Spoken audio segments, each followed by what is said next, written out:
Hi hello friends, welcome back to media talks. நான் உங்கள் மௌனிகா. நேற்றுக்கு எபிசோடு அது எத்தனை பேருங்க கவனிச்சிங்க? ஆக்சுவலாக விஜய் வந்து செம்ம கோமா காவேரி வீட்டிலேருந்து கிளம்பி இங்கே வந்ததுக்கப்புறம் முதுகில் குத்துறாங்க அப்படிங்கிற வேர்டெலாம் யூஸ் பண்ணாங்க. பட் வந்து நான் சித்தியும் பாட்டியும் மட்டும்தான் சொல்கிறேன், தாத்தாவை நான் சேர்த்துக்கல அப்படிங்கிற வேர்டையும் அவர் சொல்லுவார். பிகாஸ் தாத்தா எந்த தப்புமே பண்ணல, சித்தியும் பாட்டி தான் பண்ணாங்க அப்படிங்கிற ஒரு தாட்டில் விஜய் பேசுவார்.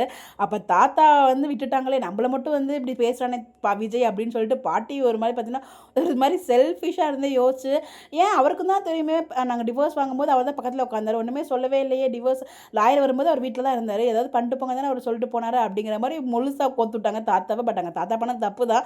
பட் இருந்தாலும் விஜய் வந்து தாத்தா மேலே கோவப்படாமல் நார்மலாக வந்து தாத்தா ரொம்ப நல்லவர் தான், அவர் ஆக்சுவலாக நல்லவர் தான். பட் இவ்வளோ தூரத்துக்கு போவாங்கன்னு அவரும் எதிர்பார்க்கல. பட் தாத்தா கொஞ்சம் ஸ்டாண்டாக இருந்திருக்கலாங்கிறது நம்ம எல்லாரோட தாட்டு.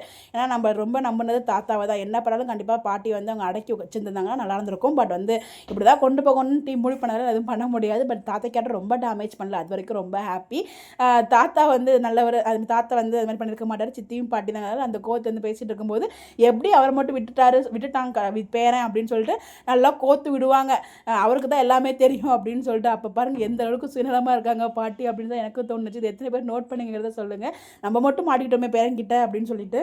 அப்போ வரைக்குமே பாட்டி வந்து அவங்க பண்ணது தப்புன்னு ரியலைஸ் பண்ணவே இல்லை. நான் அப்படி தான் பண்ணுவேன், நான் பண்ணது கரெக்டு தான், அவனோட இது போயிடுச்சு, ஒரு பாட்டியாக நான் வந்து அவனை கஷ்டப்பட்டு வளர்த்தேன், ஒரு அம்மாவாக இருந்து வளர்த்தா, அப்பாவாக இருந்து வளர்த்தாரு அப்படிங்கிற மாதிரிலாம் பில்டப்பாக கதை விட்டுட்டுருக்காங்க சித்தப்பாவுக்கும் சித்திக்கும்.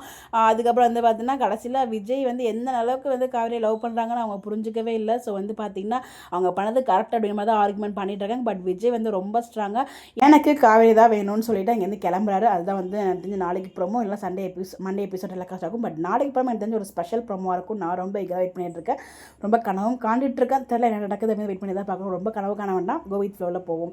உங்களுடைய கருத்துக்கள் மறக்காமல் கமெண்ட்டில் ஷேர் பண்ணுங்கள். Bye bye.